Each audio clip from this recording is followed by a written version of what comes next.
Bueno, entonces voy a dar unas indicaciones aprovechando el tiempo que tenemos antes de dar ingreso a todos y les quiero decir lo siguiente.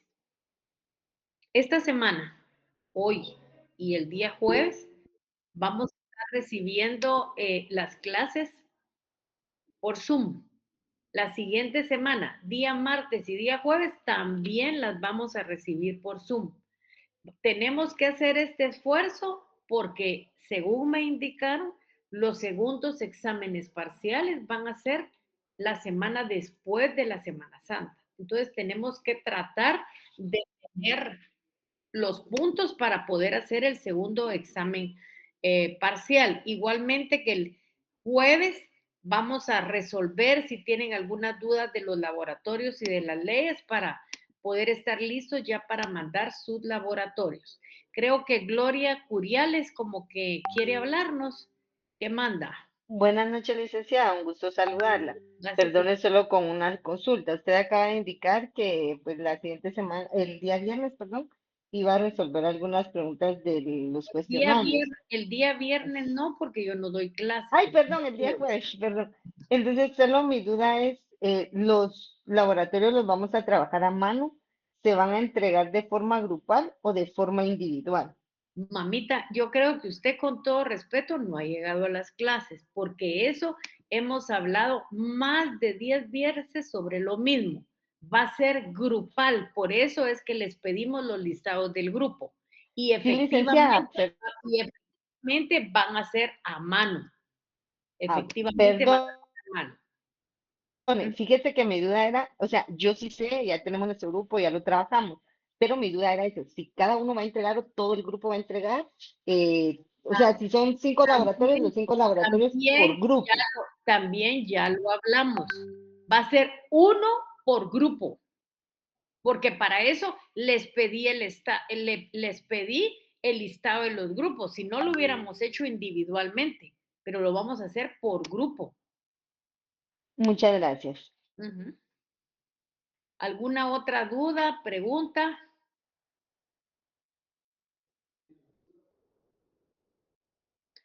¿Alguna otra duda, pregunta? Bueno, entonces solo voy a 5 minutos más para dar ingreso ya.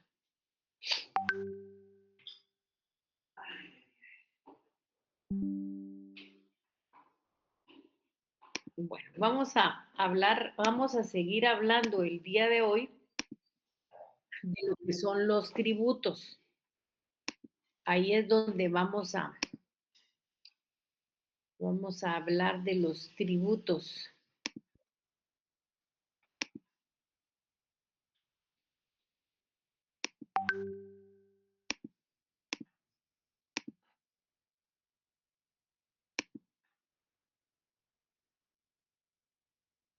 Bueno, entonces,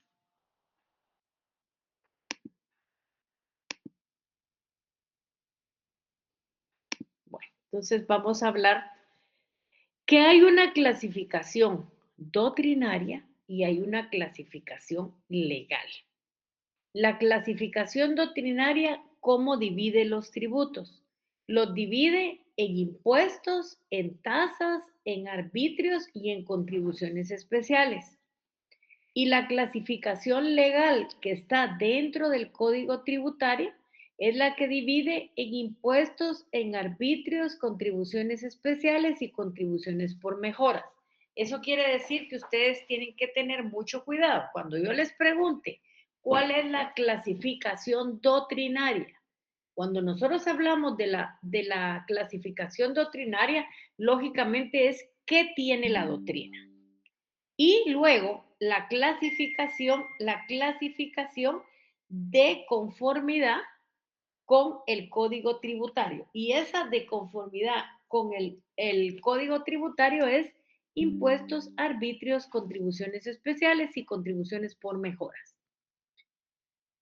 Tenemos que ser bien claro que de los tributos, el aspecto más importante es el impuesto. Eso lo tenemos que tener bien claro. ¿Por qué?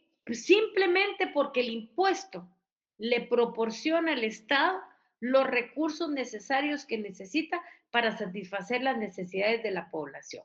Nosotros ahí vemos a una robusta superintendencia de administración tributaria exigiéndonos el pago de los impuestos. Entonces, lógicamente, cuando hablamos de este tributo, que es el impuesto, salen miles de cuestiones que debemos de considerar y que son importantes. El impuesto es el tributo típico por excelencia. Es el que representa mejor el género. Es el más importante en las finanzas actuales. Y el impuesto tiene una importancia cuantitativa y cualitativa muy superior a las otras especies del tributo. Entonces, lógicamente, al saber todo esto de los impuestos, nosotros tenemos que considerar que el impuesto es el tributo más importante. ¿Y por qué es el tributo más importante? Porque le proporciona al Estado los recursos que necesita ¿para qué? Para satisfacer las necesidades de la población. ¿Cuáles son las características de los tributos? La primera es que son prestaciones en dinero. Esa es una característica usual en la mayoría de tributos, que son prestaciones en dinero, aunque no es forzoso que así suceda. Pero, por ejemplo, en el caso nuestro en Guatemala, la única manera de pagar impuestos es en prestaciones en dinero. Luego tenemos la exigibilidad en el ejercicio del poder imperio. Y aquí nosotros tenemos que tener bien claro, y háganse ustedes la primera pregunta. ¿Ustedes pagan impuestos porque quieren o porque los coaccionan? Y sin que me lo digan, yo sé que su respuesta va a ser, pagamos porque el Estado nos coacciona para pagarlo. Pues efectivamente esto es cierto. Y a ese poder imperio, a ese ejercicio de la coacción, se le llama potestad tributaria. Y esa potestad tributaria no la tiene cualquier persona, sino que solo la tiene el Estado. Entonces, tenemos que saber que el elemento sustancial del tributo es la coacción, o sea, la facultad de compeler al pago de la prestación requerida que el Estado ejerce en virtud de su poder imperio y se llama potestad tributaria.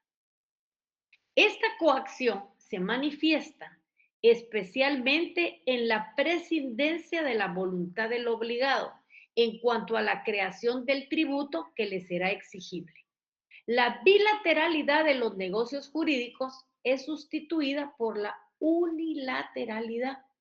Aquí solo el Estado es el que obliga, solo el Estado es el que tiene esa coacción. Lógicamente, esa unilateralidad es en cuanto a la génesis de la obligación.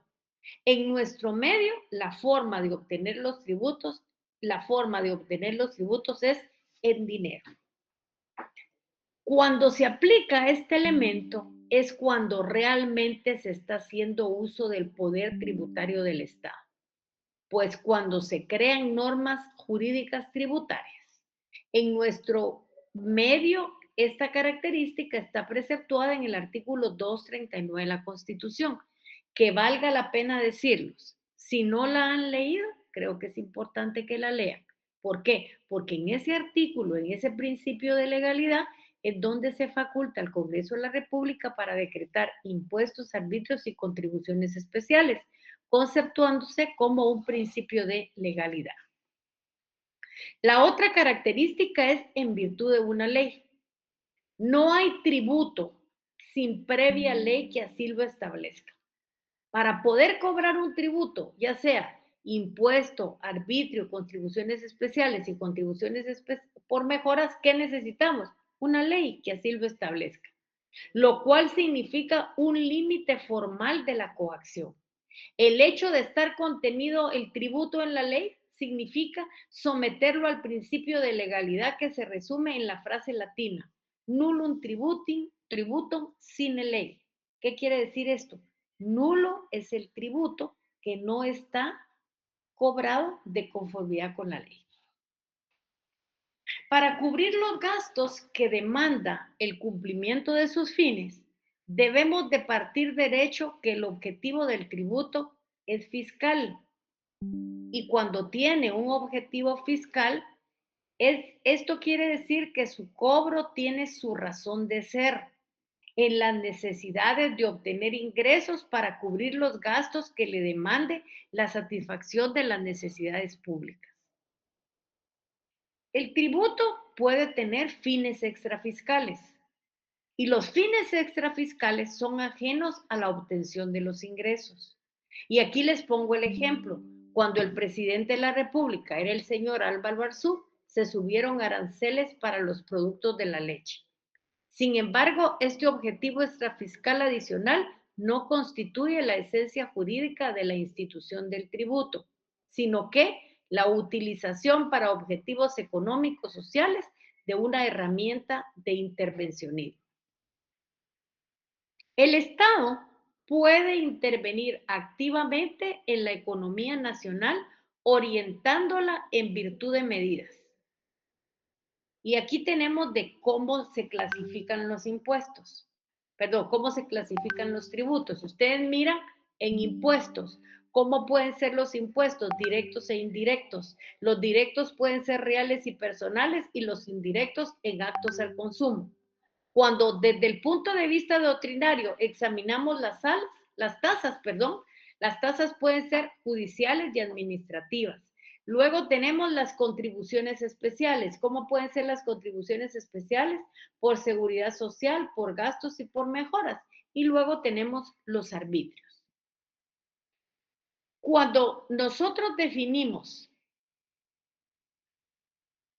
lo que son los impuestos, que es el tributo más importante, vamos a analizar en primer lugar la definición de Gastón G.C. ¿Qué dice Gastón G.C.?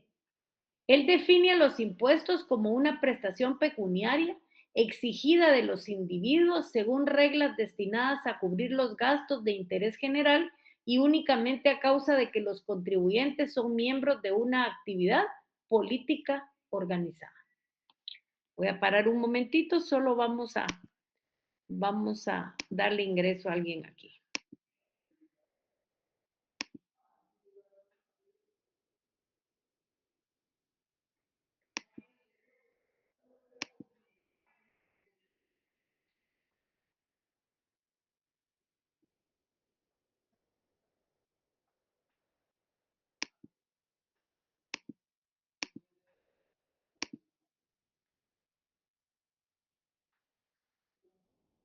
Bueno,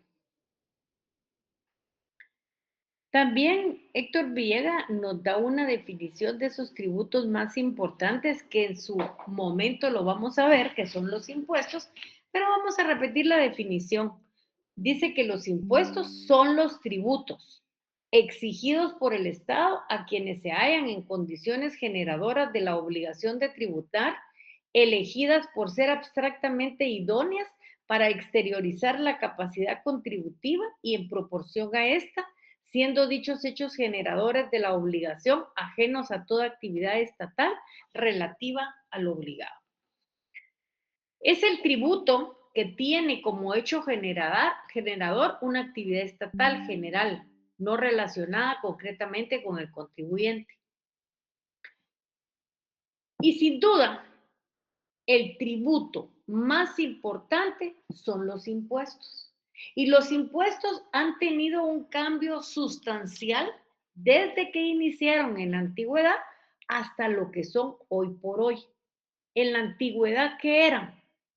Una prestación graciosa hecha por los súbditos al señor fiscal.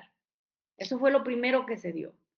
Luego, esa prestación graciosa se transformó. ¿En qué se transformó? En un servicio o en una súplica de los reyes al pueblo para ayudar a cubrir los gastos de los servicios públicos. Posteriormente fue una colaboración del ciudadano. Y aquí nos haríamos la pregunta, ¿qué son hoy por hoy? ¿Qué son en la actualidad? Se ha convertido en una obligación que se reafirma con todas las modalidades de una prestación obligatoria que a la vez produce efectos ciertos que son económicos y sociales. Cuando nosotros miramos este tributo, que son los impuestos, nos preguntamos simplemente, ¿el impuesto qué es? Son los pagos que realizan los contribuyentes al Estado.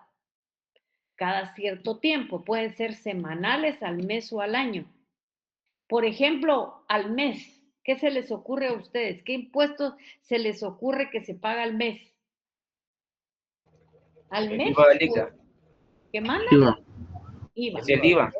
Impuestos sobre la renta, también podemos pagar al mes. En una semana, ¿qué podemos pagar? También podemos pagar IVA. En un año, ¿qué impuesto se les ocurre a ustedes que es anual? Es el IVA ISR. general. El IVA general y el ISR anual. Perfectísimo. Y, o sea, y por estos impuestos que nosotros pagamos, el Estado prácticamente no está obligado a retribuirnos nada. Solo nos da el recibo, con lo cual nosotros demostramos que hemos contribuido al gasto público. Diferente caso pasa en los arbitrios, porque cuando nosotros pagamos el agua potable, ustedes ya se bañaron. Digamos, cuando a ustedes les toca pagar en el mes de marzo, ustedes pagaron el servicio de febrero. Ya se bañaron, ya entraron al baño, ya lavaron trastos.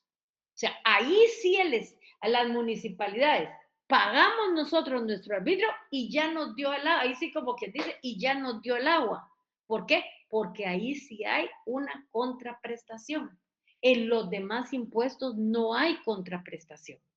El impuesto es en un sentido general y concurre a la consecución de los fines políticos, económicos y sociales del Estado en cuanto procura los medios necesarios para posibilitar su actividad. ¿Qué es lo que le interesa al estudio del derecho tributario? No solo como medio para recaudar recursos para el Estado, sino como un instrumento idóneo para alcanzar determinados fines que no estrictamente son financieros. Y antes de entrar a definir lo que son los impuestos como los tributos más importantes, tenemos que indicar que viene del verbo imponer. ¿Qué quiere decir eso? Decretado a la fuerza, de carácter obligatorio. La mayoría de los tratadistas estudiosos de esta materia han concluido en señalar a los impuestos como un ingrato en su doble significado. Porque son pagos que realizan los contribuyentes, y aquí volvemos a decir, al Estado cada cierto tiempo, cada semana, cada mes o cada año, por los que el Estado no está obligado a retribuir nada. Y es importante determinar que es una carga impuesta por la autoridad o bien un gravamen exigido por el Estado para satisfacer las necesidades de la población. Y agregan que es una carga que se impone tanto a las personas individuales como jurídicas. Vamos a dejar de compartir aquí un momentito y vamos a dar ingreso a una personita. Bueno, regresémonos entonces.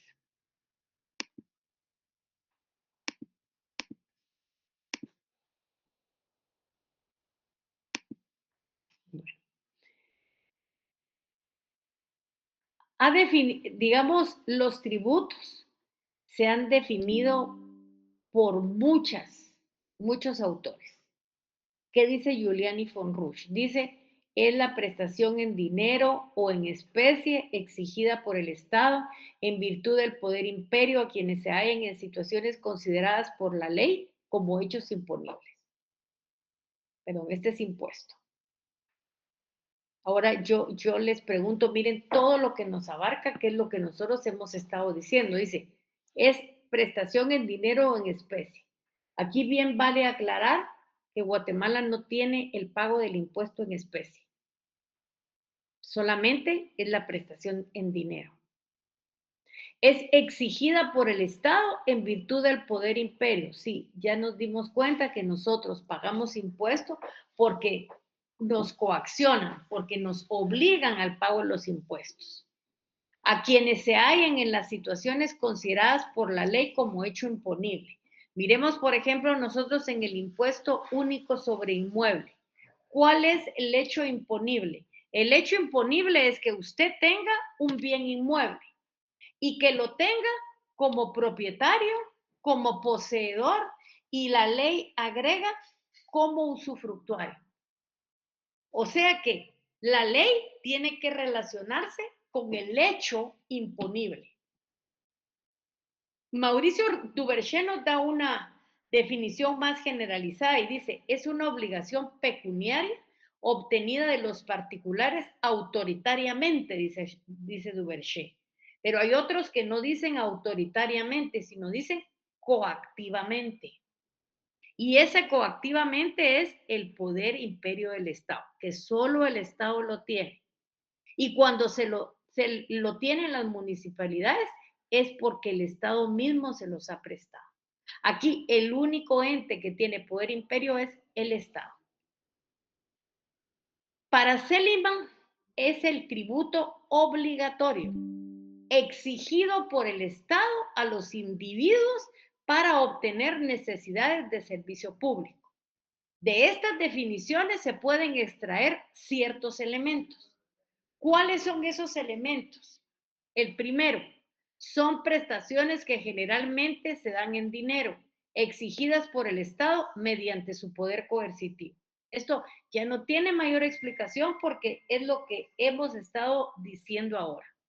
Luego, prestaciones que se exigen a los contribuyentes, gravando sus economías privadas o los hechos imponibles sobre los que recaen los impuestos.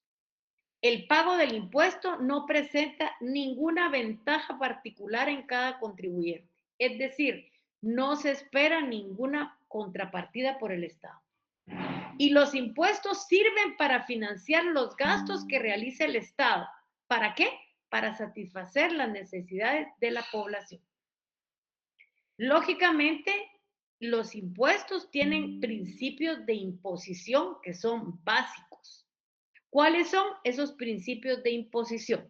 Voy a parar un momentito para poderle dar ingreso.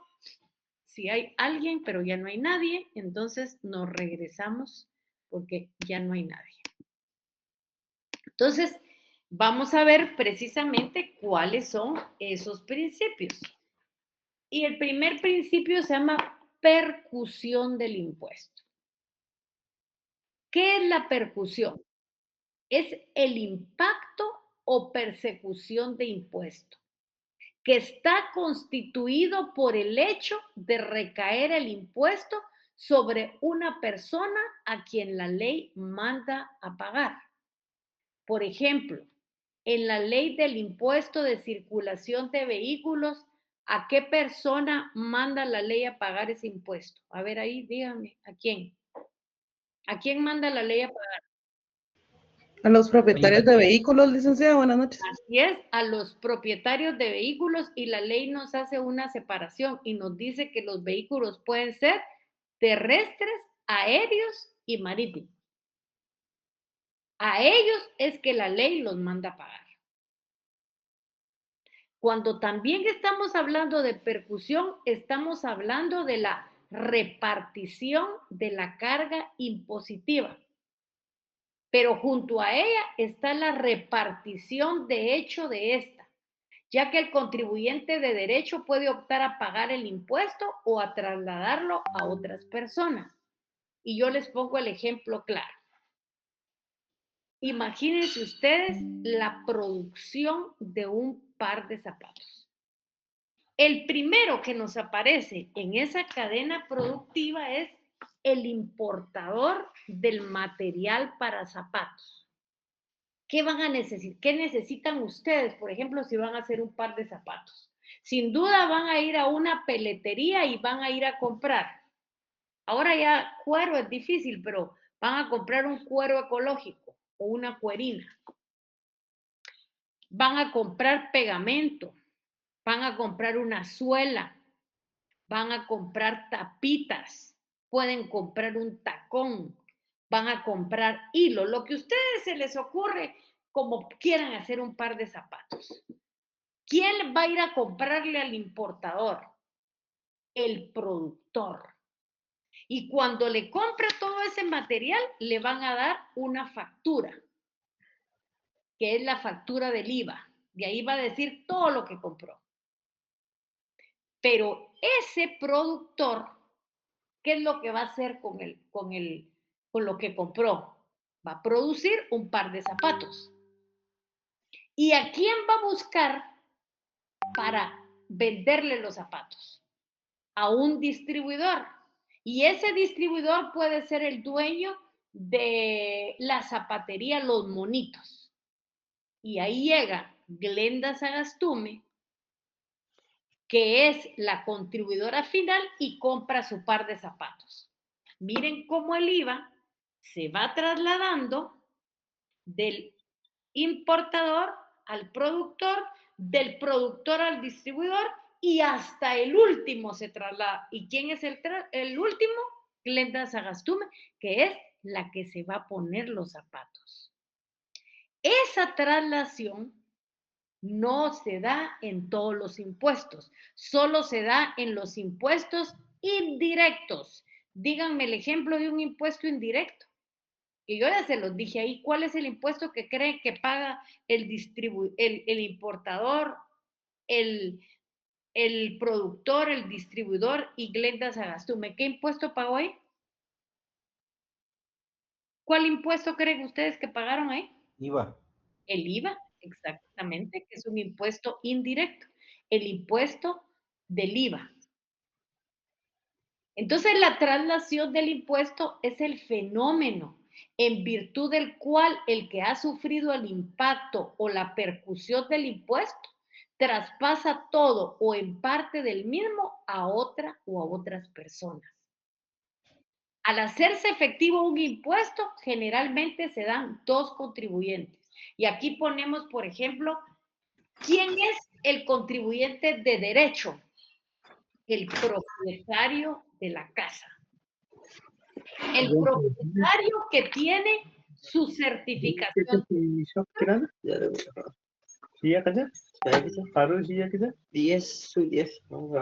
Le ponemos atención a Martín Tuy Saloj.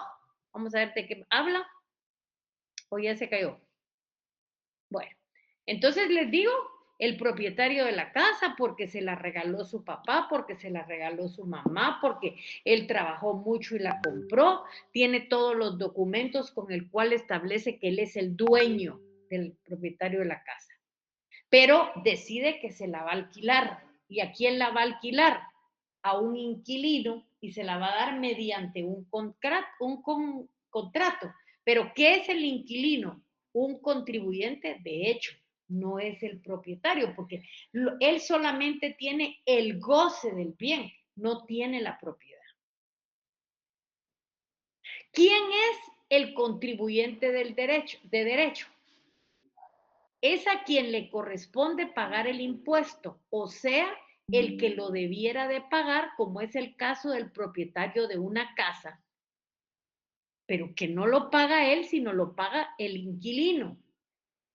¿Quién es el contribuyente de hecho? Pues precisamente es el inquilino. ¿Y quién es el inquilino? Es la persona que paga el impuesto que correspondía pagar a otra persona, como por ejemplo, el inquilino de una casa paga el impuesto que le correspondería pagar al propietario de la misma. El impuesto, otro principio fundamental, es la incidencia. ¿Cuál es la incidencia? Este se da cuando el gravamen, es decir, el pago del impuesto, no se puede trasladar a otro contribuyente. Y, por ejemplo, los que no se pueden trasladar a otro contribuyente son los impuestos directos.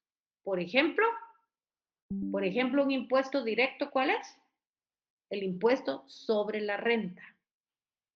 Es cuando el impuesto deja de pasarse de un contribuyente a otro y se detiene sobre un último, que se da la incidencia del impuesto y se dice que es el último contribuyente, el incidido por el gravamen. También hay un principio que se llama difusión del impuesto. ¿En qué consiste la difusión del impuesto? es la acción de multiplicación de los impuestos. Es decir, que la existencia de unos generan la existencia de otros. O sea, que los impuestos tienen la tendencia a expandirse, a divulgarse, a extenderse o multiplicarse. Por ejemplo, ustedes saben que el impuesto de gasolina y lubricantes tiene dos impuestos en uno. ¿Cuáles son esos impuestos? En primer lugar, tiene la venta de eso, tiene IVA. ¿Y qué otro impuesto tiene? Precisamente el impuesto a los lubricantes. O sea, son dos impuestos por medio de la difusión del impuesto.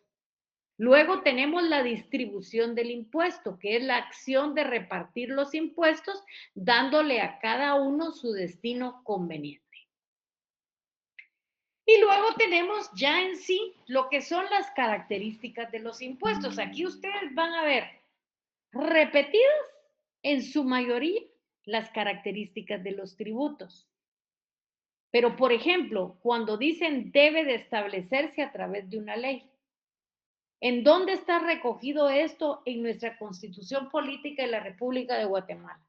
Pues está constituido en el artículo 239 de la Constitución de la República de Guatemala, que contiene el principio de legalidad, que indica que corresponde con exclusividad al Congreso de la República decretar impuestos.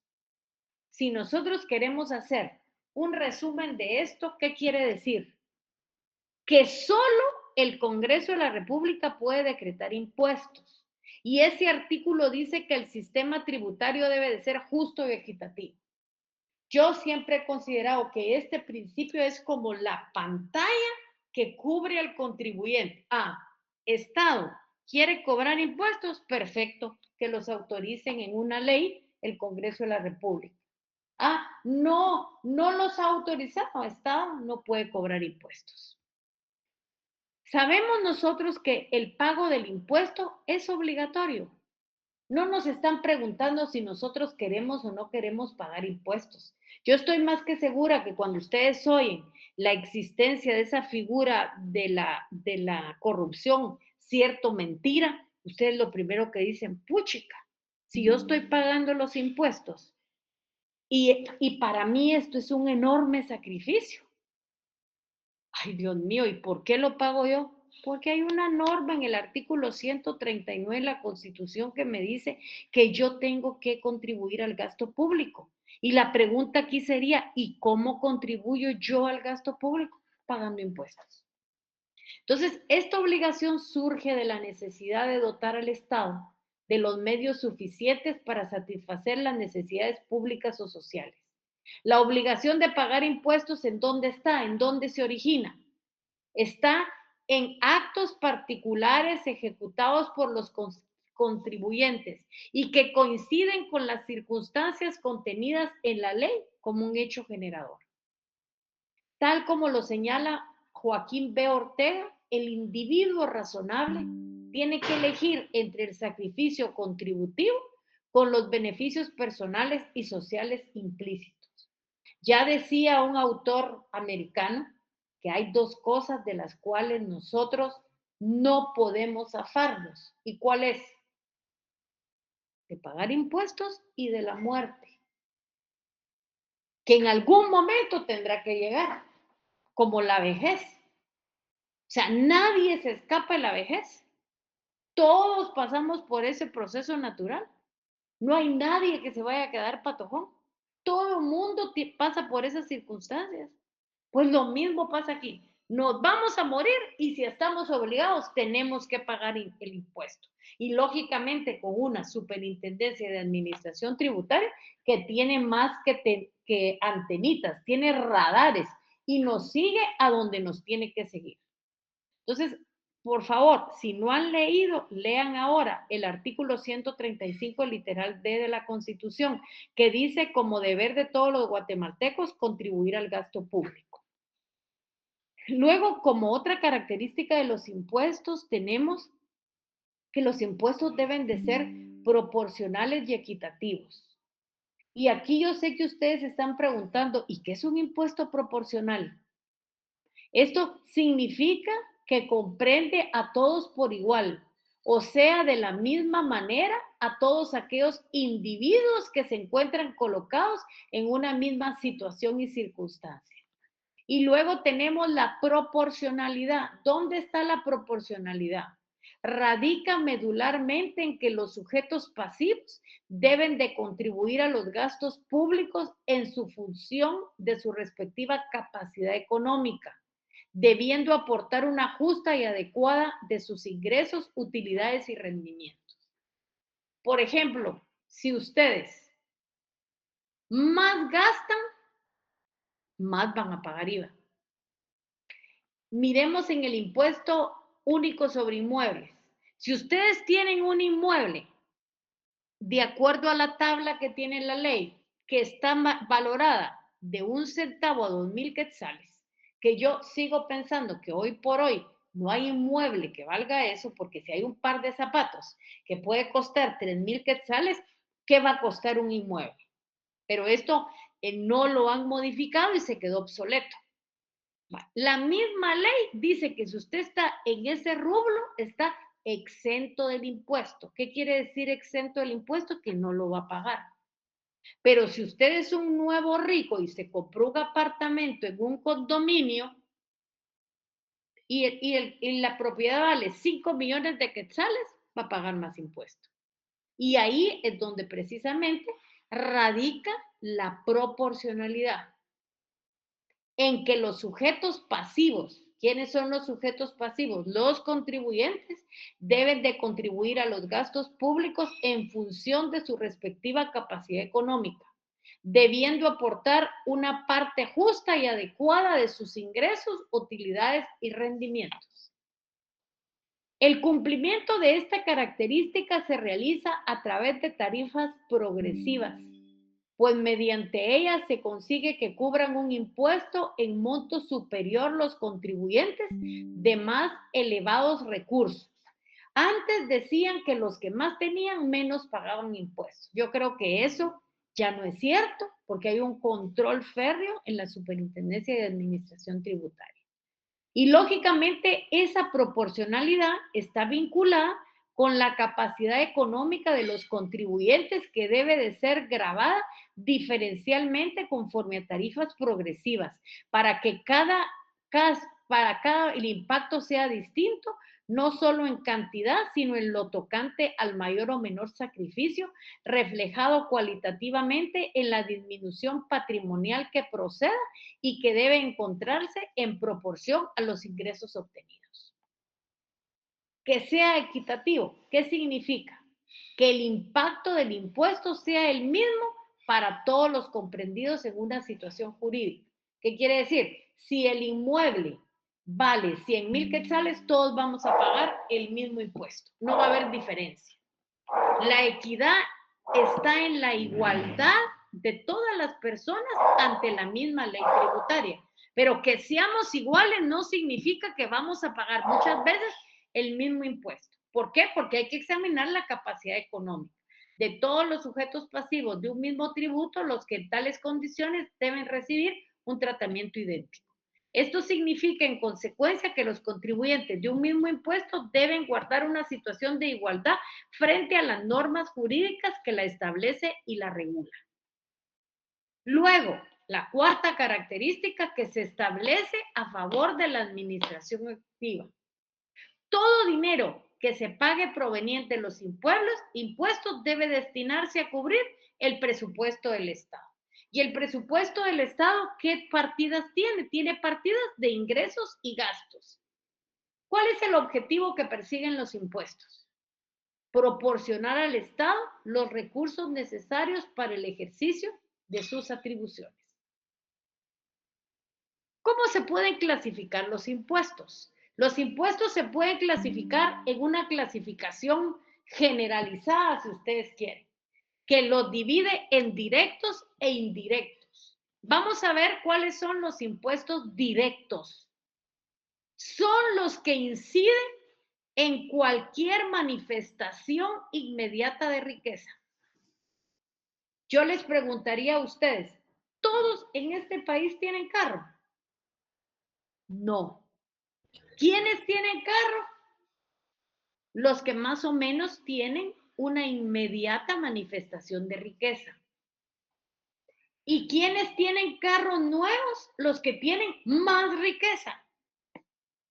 Entonces, los impuestos directos son aquellos que recaen directamente sobre la persona y los bienes de esta. Cuando nosotros estamos hablando de bienes, ustedes mentalmente piensen cuál es la clasificación más general de bienes que tenemos y cuál es la que los divide en bienes muebles e inmuebles. El vehículo es un bien mueble. El impuesto único sobre inmuebles, lo que está grabando son los bienes inmuebles.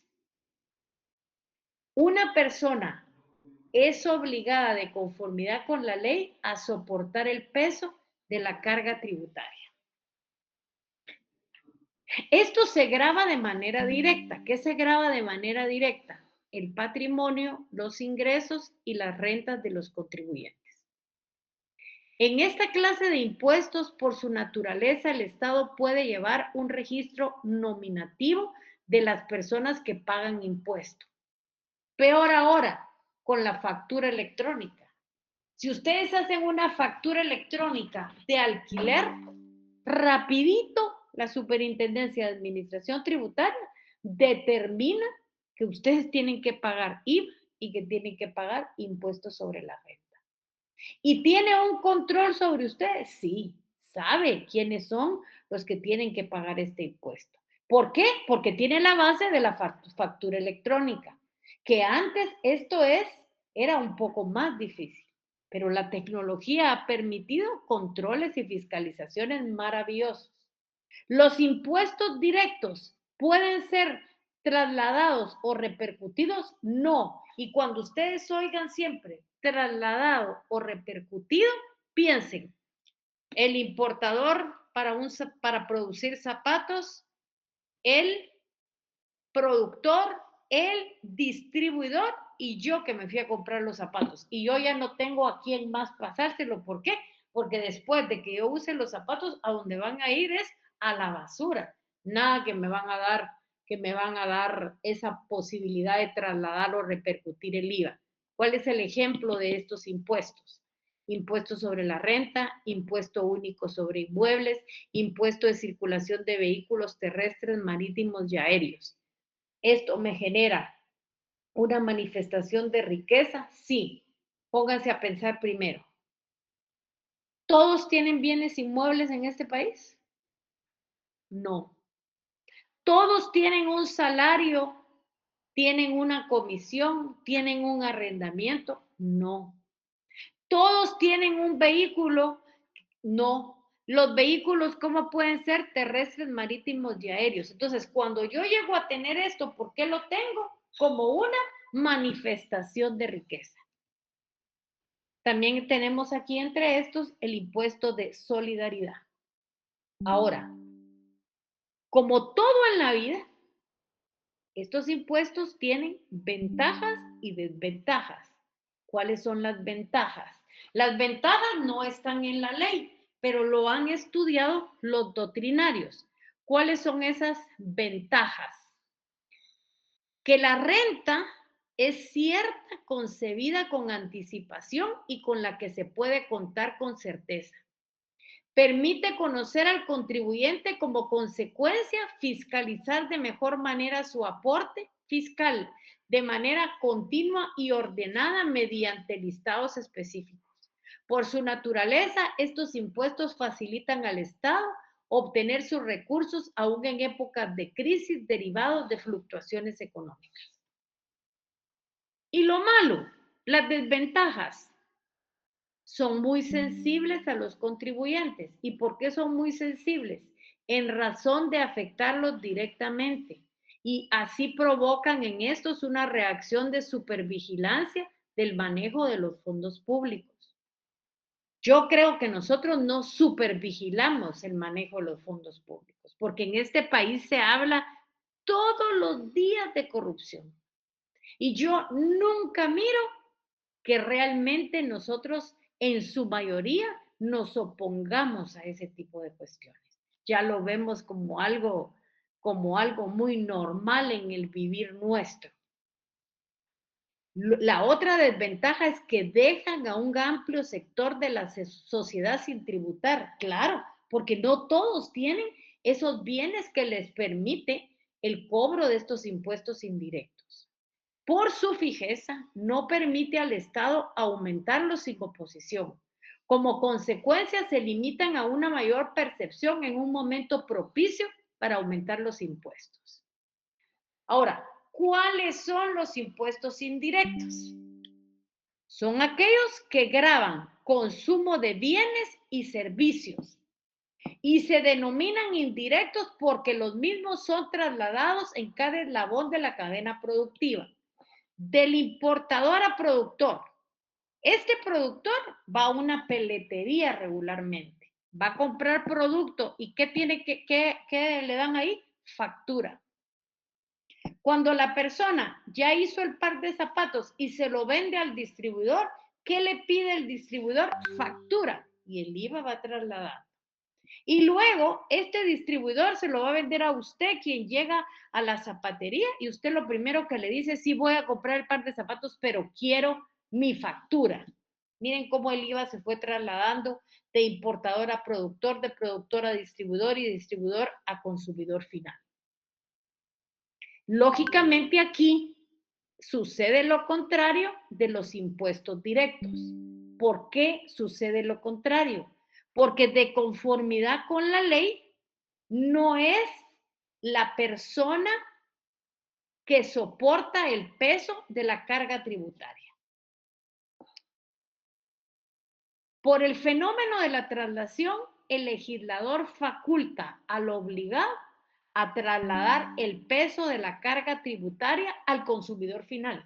¿Y quiénes son los consumidores finales? Nosotros, los que consumimos los productos. El contribuyente obligado por la ley es el contribuyente de jure, que lo traslada a otro que es el contribuyente de ipso, que es la carga de pagar el impuesto. Este tipo de impuesto, por su naturaleza, sí puede ser trasladado a otras economías.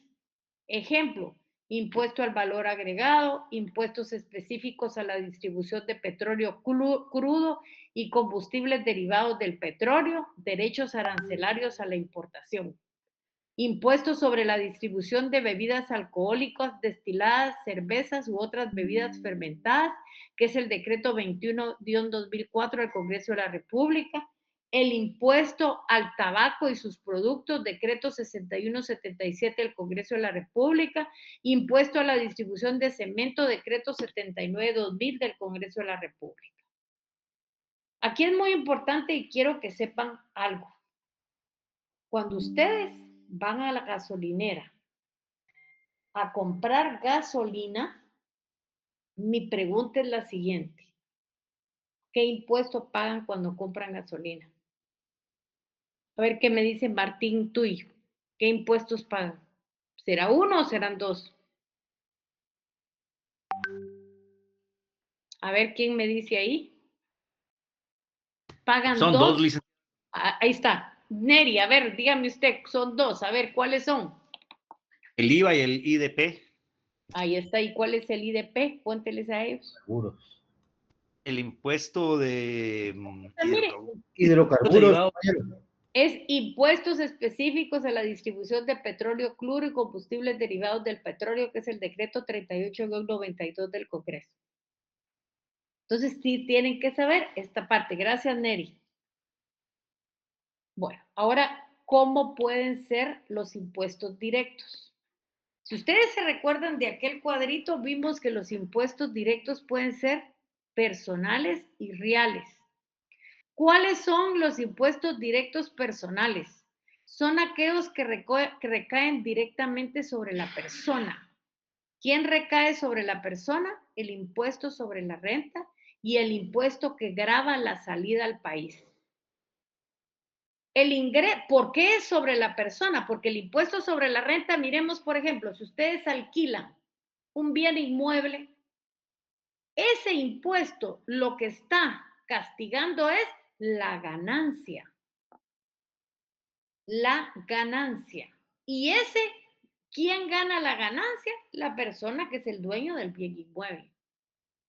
O sea, si tiene ese impuesto, esa situación que recae directamente en la persona.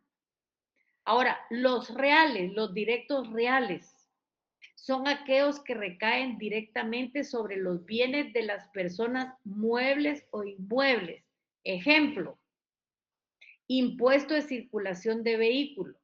Es a toda persona que sea propietaria de un vehículo. ¿Y cómo puede ser el vehículo? Terrestre, marítimo y aéreo. También el impuesto único sobre inmuebles. ¿Qué es lo que está grabando la persona que tenga un mueble? Y a esta categoría le han dado el impuesto sobre tierras ociosas, sobre aquellas tierras que nunca han sido cultivadas. Tenemos otras clasificaciones de impuesto, menos importantes que la anterior, pero tenemos que los impuestos pueden ser generales y especiales. Por ejemplo, impuesto general es el que grava actividades distintas, tal como lo expresa Emilio Margain, pero tienen en común que son de la misma naturaleza. Por ejemplo, el impuesto al valor agregado. ¿Por qué? Porque no solo es la compra, la ley tiene un montón de situaciones más por las cuales se alquila, se compra, se vende, un montón de situaciones. El impuesto especial es el que grava determinada actividad. Por ejemplo, un impuesto sobre automóviles nuevos o un impuesto sobre la minería. No son actividades generales, son actividades especiales. También pueden ser impuestos con fines fiscales e impuestos con fines extrafiscales. Los impuestos con fines fiscales son aquellos que se establecen para proporcionar los ingresos que el Estado requiere para la satisfacción de su presupuesto. Impuestos con fines parafiscales son aquellos que se establecen no con el ánimo o con el deseo de que produzcan ingresos, sino con el objeto de obtener una finalidad distinta que puede ser de carácter social o económico. Y se recuerda que aquí pusimos el ejemplo del gobierno de Álvaro Arzú, donde se subieron todos los productos que venían de la leche. ¿Para qué? Para incentivar de manera social esa actividad. También podemos tener los impuestos ordinarios y extraordinarios. ¿Cuáles son los ordinarios? Tal como lo señala Catalina García Vizcaíno, se refiere a la periodicidad o perdurabilidad de los impuestos dentro del sistema tributario. Por ejemplo, el IVA va a ser ordinario, porque va a aparecer en todos los ejercicios fiscales. Y aquí es importante que volvamos a repetir el artículo 239 de la Constitución. Aquí hay un hecho bien importante que se da ahora en estos días. Nosotros teníamos como un impuesto ordinario herencias, legados y donaciones. Pero ¿por qué ahora ya no se cobra el impuesto que aparecía en todos los presupuestos? ¿Por qué? Porque llegamos a la figura de la derogación.